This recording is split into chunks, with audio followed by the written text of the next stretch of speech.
Kali ini aku akan bahas kitab yang agak sensitif nih. Kitab ini tuh nggak masuk ke dalam kitab kanonik atau Alkitab resmi. Dan isi dari kitab ini benar-benar membuka sisi pemikiran yang sebelumnya nggak ada. Book of Enoch. Jadi salah satu buku paling misterius di dunia. Kitab yang kontroversial. Sebelum masuk ke pembahasan, aku mau ngasih disclaimer dulu karena kitab ini tuh berkaitan erat dengan agama Abrahamik, yaitu Yahudi, Islam, dan Kristen. Kitab ini dianggap menyesatkan. Alasannya kenapa? Nanti aku jelasin. Intinya seperti yang selalu aku bilang, serap yang baik, buang yang buruk. Informasi yang gak positif menurut kalian, dilewatin aja. Silakan nonton dengan pikiran terbuka akan berbagai informasi dan ilmu pengetahuan yang disajikan. Oke, mari kita bahas. Jadi, Book of Enoch atau Kitab Henoch adalah tulisan religius kuno yang dipercayai ditulis langsung sama Henoch, keturunan ketujuh dari Adam, manusia pertama yang dibentuk Tuhan, yang hidup sebelum zaman Nuh. Bisa dibilang Henoch kakeknya Nuh. Hal ini disebutin secara langsung dalam fragmen Nuh, tepatnya di Kitab Henoch 60 ayat 8, yang bilang, di sebelah timur taman di mana orang pilihan dan orang kudus akan berdiam, di mana kakek moyangku diangkat, keturunan ketujuh dari Adam, manusia pertama yang dibentuk Tuhan. Gak cuma itu, bahkan hal ini sempat disebutin juga dalam kitab Perjanjian Baru, tepatnya di Yudas 1 ayat 14, juga tertulis seperti ini. Juga tentang mereka Henoch, keturunan ketujuh dari Adam, telah bernubuat, katanya, sesungguhnya Tuhan datang dengan beribu-ribu orang kudusnya. Nah, dari sini kita tahu kalau emang Henoch keturunan ketujuh dari Adam dan kakek dari Nuh. Lalu salah satu yang bikin kisah Henoch ini menarik, yaitu karena dia merupakan manusia pilihan Allah yang pertama kali dikaruniai kemampuan untuk membaca dan menulis. Jadi kalau kalian penasaran sebenarnya siapa sih manusia pertama yang tahu caranya membaca dan menulis? Jawabannya ya Henoch. Selain itu, Henoch juga diberi banyak penglihatan dan nubuat dari Tuhan. Lalu semua nubuat-nubuat itu ditulis dalam kitab Henoch ini. Makanya dia jadi nabi yang dijuluki langsung sama Tuhan sebagai juru tulis kebenaran. Ini tercatat di dalam Henoch 15 ayat 1 yang berbunyi demikian. Nah, ini jadi salah satu alasan kenapa buku ini tuh menarik, karena tulisan pertama umat manusia yang berisi tentang kehendak Tuhan ada di dalam kitab Henoch ini. Beberapa sumber mempercayai kalau kitab itu ditulis sama Henoch sekitar 5.400 tahun lalu dengan campuran antara bahasa manusia dan bahasa malaikat. Ada kutipan frasa yang paling terkenal di kitab ini yang ditulis di bagian awal. Dan dari mereka aku mendengar segala sesuatu dan aku tahu apa yang aku lihat, tapi bukan bagi generasi ini, tapi bagi generasi yang terkemudian yang akan datang. Ini jadi kata-kata paling ikonik dalam kitab Henoch, sekaligus yang paling berharga dalam sejarah umat manusia. Karena itu adalah kalimat pertama yang pernah ditulis sama manusia yang sebenarnya ditujukan bukan untuk generasinya Henoch, tapi untuk kita di generasi sekarang sampai ke akhir zaman. Nah, kisah Henoch ini juga mirip kayak Dante yang diangkat Tuhan untuk menjelajahi alam semesta sampai di dunia akhirat dengan tujuan supaya bisa melihat apa aja rahasia-rahasia yang ada di bumi, luar angkasa, neraka, sampai ke surga. Henoch juga dikasih banyak banget penglihatan dan nubuat tentang apa yang terjadi di masa lalu sampai pada akhir zaman dengan penjelasan yang detail banget. Bahkan lebih detail dari kitab Kejadian dan kitab Wahyu. Kalau di Alkitab, kitab Henoch juga berisi banyak banget versi paralel yang bisa ditemuin di dalam Alkitab kanon. Kenapa kok Henoch jadi manusia pilihan yang dikasih semua karunia dan penglihatan dari Tuhan? Dipercaya Henoch adalah manusia yang paling beriman dan dekat dengan Tuhan. Semasa hidupnya, Henoch juga gak pernah berbuat hal-hal jahat. Makanya dia jadi manusia yang spesial di mata Tuhan. Hal yang bikin Henoch beda dari manusia lain tuh karena dia gak pernah mengalami yang namanya kematian, tapi diangkat hidup-hidup sama Tuhan ke surga. Hal ini tertulis di Kejadian 5 ayat 22-24. Dan Henoch hidup bergaul dengan Allah selama 300 tahun lagi setelah ia memperanakan Metusalah dan ia memperanakan anak-anak lelaki dan perempuan. Jadi Henoch mencapai umur 365 tahun dan Henoch hidup bergaul dengan Allah. Lalu dia tidak ada lagi sebab ia telah diangkat oleh Allah. Selain itu, ternyata di New Testament atau kitab perjanjian baru pun tertulis tentang Henokh yang diangkat sama Tuhan. Tepatnya di Ibrani 11 ayat 5. Tadi aku juga sempat bilang kalau Henokh adalah keturunan ke-7 dari Adam kan? Ini yang jadi salah satu alasan kenapa dia jadi manusia yang dipilih sama Tuhan. Karena menurut numerologi, angka 7 itu berarti God's number atau angka Tuhan yang menyimbolkan tentang keutuhan dan kesempurnaan. Jadi karena alasan itulah Henokh dipilih sama Tuhan, bukan sekedar kebetulan dan asal pilih aja. Meski begitu, sayangnya para ahli Alkitab menganggap kitab Henokh sebagai pseudepigrapha, yang berarti sangat diragukan keasliannya dan gak masuk ke dalam kitab kanonik. Makanya kalau kalian cari kitab Henokh di perjanjian baru maupun perjanjian lama gak bakalan ketemu. Jadi ternyata zaman dulu kitab Henokh itu udah dikenal luas loh waktu perkembangan penyusunan kitab kanon Ibrani. Cuma ya akhirnya kitab ini dikeluarin dari kanon resmi Tanakh maupun kanon Septuaginta dan juga dari kitab-kitab Deuterokanonika. Kemudian sejak konsili Laodikia tahun 363 Masehi, kitab Henokh juga dikeluarin dari kanon Alkitab Kristen. Dan mulai saat itu keputusan seluruh otoritas gereja mengibliskan kitab Henokh dengan menyatakannya sebagai kitab yang sesat dan dilarang untuk dibaca. Makanya semua salinan kitab Henokh pun dibakar, dikuburkan dan dimusnahin sama pemerintah sehingga secara bertahap musnah dari peredaran. Karena itu para sarjana modern dan ahli Alkitab nyebutin kitab itu sebagai pseudepigrapha yang dianggap sebagai tulisan rekayasa bangsa Yahudi dari abad ketiga sebelum Masehi. Mungkin kalian penasaran ya, sebenarnya isi dari kitab ini tuh apa sih? Kok bisa sampai dihapus dari Alkitab kanon, bahkan sampai dibilang sesat dan dimusnahin dari peredaran? Kitab Henokh ini terdiri dari 108 pasal yang terbagi dalam 5 bagian. Bagian yang pertama diambil dari pasal 1-36 yang ngejelasin secara detail tentang The Watcher atau para malaikat pengawas, asal-usul para fallen angels atau malaikat jatuh, dan kemudian ngejelasin tentang Nephilim, yaitu ras raksasa yang pernah hidup di bumi. Lalu bagian ketiga yang diambil dari pasal 72-82 menjelaskan tentang rahasia-rahasia astronomi dan benda-benda penerang yang ada di langit. Terus bagian keempat diambil dari pasal 83-90 berisi tentang penglihatan mimpi dan nubuat-nubuat yang dilihat Henokh. Lalu bagian terakhir diambil dari pasal 91-108 yang berisi surat Henokh, yaitu berupa pesan-pesan atau peringatan ke semua manusia yang membaca kitab ini. Sebagian besar sarjana Alkitab modern percaya kalau 5 bagian kitab Henokh itu aslinya merupakan tulisan-tulisan yang terpisah dengan tanggal penulisan yang beda-beda, sampai akhirnya kelima bagian ini dijadiin satu.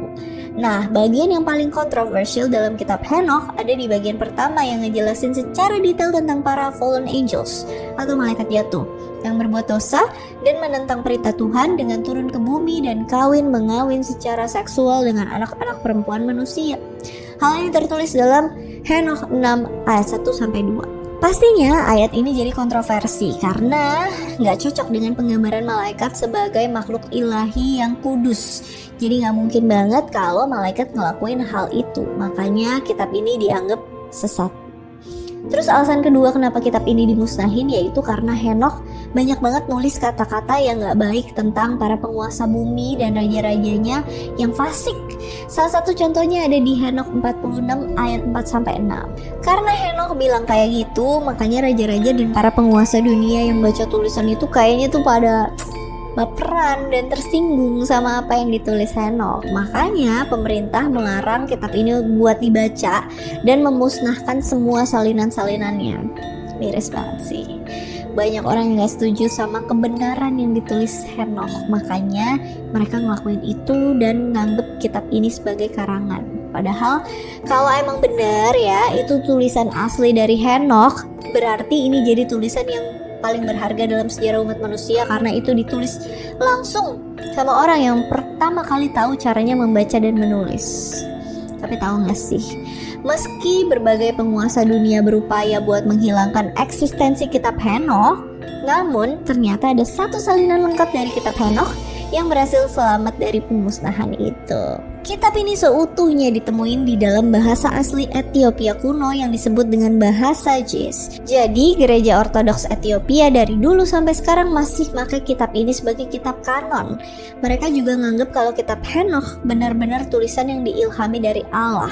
Makanya orang-orang Ethiopia menjaga dan merawat kitab ini secara utuh sejak zaman dulu kala sampai di generasi sekarang. Kemudian versi tertua kitab Henokh yang ditemuin dalam bahasa Ge'ez ini disebut sebagai Matsyafa Henokh. Sekitar tahun 1773 ada seorang petualang asal Skotlandia bernama James Bruce bawa pulang 3 salinan naskah Matsyafa Henokh yang dia dapat dari perpustakaan gereja Ethiopia. Setelah itu Bruce ngadiahin 1 salinan yang dia bawa tadi ke Raja Prancis Louis XV dan akhirnya sekarang tersimpan di Perpustakaan Nasional Prancis. Kemudian 1 salinan disumbangin ke Bodleian Library, Universitas Oxford, dan 1 salinan terakhir disimpan sendiri sama James Bruce sampai dengan kematiannya. Akhirnya kitab ini juga disimpan di dalam Bodleian Library. Tapi ini bukan satu-satunya peninggalan kitab Henokh yang kembali ditemuin, karena di tahun 1948 ada 11 fragmen-fragmen kitab Henokh yang berbahasa Aramaik yang ditemuin di gua-gua Qumran bersama-sama dengan gulungan-gulungan kitab kanon Ibrani kuno yang disebut dengan Tanakh. Dalam gua-gua itu selain ditemuin fragmen kitab Henokh dalam bahasa Aramaik, ternyata ada juga 3 fragmen kecil yang berbahasa Ibrani. Pada akhirnya kitab ini disimpan sama Israel Antiquities Authority dan fragmen-fragmen itu diterjemahin sama Joseph Belek dan Matthew Black dalam The Books of Enoch. Selain itu ada lagi nih penemuan beberapa fragmen kitab Henokh berbahasa Yunani. Salah satu contohnya ada di dalam papirus Kairo yang terdiri dari beberapa fragmen papirus dan bagian pasal 1-32 kitab Henokh yang ditemuin sama tim arkeolog Prancis di Mesir. Pasal-pasal kitab Henokh berbahasa Yunani lainnya juga bisa ditemuin dalam Codex Vaticanus, Chester Beatty Papyri 7, and Oxyrhynchus Papyri. Meski begitu, dari semua fragmen-fragmen kitab Henokh yang ditemuin di tempat yang berbeda, cuma versi Matsyafa Henokh dari Ethiopia yang isinya paling lengkap. Alasannya karena dirawat dengan baik sama orang-orang Ethiopia sehingga terjaga keutuhannya. Jadi bisa dibilang mereka ini adalah penyelamat kitab Henokh dari pemusnahan yang ada di tahun 363. Makanya kitab ini akhirnya berhasil disalin dan disebar luaskan sampai ke penjuru dunia yang dimulai pada awal tahun 2000-an. Saat itu George Nicholsberg mempublikasikan edisi pertama penjelasan luas tentang kitab Henokh. Sejak saat itu banyak seminar-seminar yang diadain buat membahas tentang literatur Henokh. Makanya seluruh dunia sekarang tuh tahu tentang kitab Henokh secara detail dan lengkap. Sampai sekarang kitab ini cuma diterima sebagai kitab suci kanon sama gereja ortodoks Ethiopia, gereja ortodoks Eritrea, dan Beta Israel. Meskipun para sarjana modern nganggap kitab ini sebagai pseudepigrafa atau tulisan rekaan yang dibuat-buat, tapi hal ini masih jadi perdebatan karena ada beberapa bukti yang mendukung keaslian kitab ini. Contohnya ada beberapa versi paralel dari kitab Henokh yang biasa ditemuin dalam Alkitab kanon, seperti yang dimention dalam kitab Perjanjian Baru, tepatnya di Yudas 1 ayat 14-15. Ayat yang dikutip di dalam surat Yudas ini emang diambil dari kitab Henokh. Coba deh kita bandingin sama Henokh 1 ayat 9 versi terjemahan Ethiopia. Seorang profesor Kristen bernama Peter H. Davids juga sempat ngebahas hal ini. Menurutnya Yudas menganggap kitab Henokh sebagai firman yang berasal dari Allah. Selain itu, kutipan surat Yudas yang bilang Henokh sebagai keturunan ketujuh dari Adam jelas diambil dari Henokh 60 ayat 8. Bukti lain yang mendukung kebenaran isi kitab Henokh bisa kalian lihat di Perjanjian Lama, tepatnya di Kejadian 6 ayat 1-3. Meskipun gak sedetail yang ada di kitab Henokh, tapi di sini juga dijelasin tentang para fallen angel yang mengawini anak-anak perempuan manusia. Coba deh kita bandingin lagi sama Henokh 6 ayat 1-2. Nah, kedua ayat ini mirip banget kan? Tapi bedanya hal ini dijelasin secara detail dalam kitab Henokh. Mungkin nanti aku akan bahas tentang The Watcher atau Fallen Angel ini secara detail di video terpisah. Tapi buat sekarang kita fokus dulu ke pembahasan kitab Henokh ya. Oke, lanjut lagi ke pembahasan. Kemudian bukti lain yang memperkuat kebenaran kitab ini secara nggak langsung disebutin sama Yesus sendiri dalam kitab suci Perjanjian Baru, tepatnya di Matius 22 ayat 29 sampai 30. Coba bandingin dengan Henokh 15 ayat 6 sampai 7. Di sini Yesus ngajarin prinsip bahwa malaikat-malaikat di surga hidup di dalam kekekalan dan tidak kawin ataupun dikawinkan. Prinsip ini nggak ditemuin di bagian manapun di dalam Alkitab Perjanjian Lama, tapi ini hanya ditemuin dalam kitab Henokh. Dari sini udah jelas bahwa kitab Henokh udah ada dan diketahui secara luas pada zaman Yesus. Sekali lagi aku kasih disclaimer kalau ini tuh bukan dari pendapat pribadi aku yang bermaksud untuk mencocok logikan ayat-ayat kitab Henokh dengan ayat Alkitab kanon, tapi ini semua tertulis di dalam pengantar kitab Henokh dari halaman 2 sampai halaman 4. Kalau kalian punya bukunya bisa dicek langsung di sana. Selain itu tadi juga sempat dibilang kalau ayat-ayat di dalam kitab Henokh ini punya banyak versi paralel yang bisa ditemuin dalam Alkitab kanon yang saling terhubung satu sama lain. Jadi emang wajar kalau kita bisa nemuin banyak kecocokan. Mungkin di antara kalian kalau ada yang sekolah teologi atau yang lebih ngerti tentang hal ini bisa dikoreksi kalau ada kesalahan. Intinya semua itu balik lagi sama kepercayaan kita masing-masing, karena kita bebas memilih mau percaya sama apa yang tertulis di dalam kitab ini ataupun bisa juga memilih untuk menganggap kitab Henokh ini hanya karangan seperti yang dikatakan para ahli Alkitab dan sarjana Kristen. Tapi kalau emang kitab ini beneran tulisan pertama yang berasal dari Henokh, berarti bener-bener keren dan mind blowing banget. Karena tulisan ini bisa bertahan sampai sekarang ini setelah ngelewatin perjalanan panjang, termasuk peristiwa besar seperti bencana air bah di zaman Nuh sampai pemusnahan yang dilakuin penguasa dunia untuk menghilangkan eksistensi kitab ini. Jadi pada akhirnya kitab Henokh udah teruji mampu selamat dari air dan api selama berabad-abad sampai ke generasi akhir zaman sesuai dengan tujuan kitab ini dibuat dan ditulis sama Henokh untuk generasi terkemudian dan yang akan datang. Gimana menurut kalian? Apakah semua ini hanya kebetulan atau emang kebenaran yang dikehendaki sama Tuhan? Kalian sendiri yang memutuskan mau percaya atau enggak. Semua itu balik ke pendapat dan kepercayaan kalian masing-masing. Alright, that's all that I can say about Book of Enoch. Kalau misalnya kalian mau sumbangin pendapat kalian di kolom komentar, monggo silahkan. Ini menjadi seperti forum terbuka buat yang mau diskusi. As always, thank you so much for watching. I hope you guys like it and I'll see you again on my next video. Bye bye.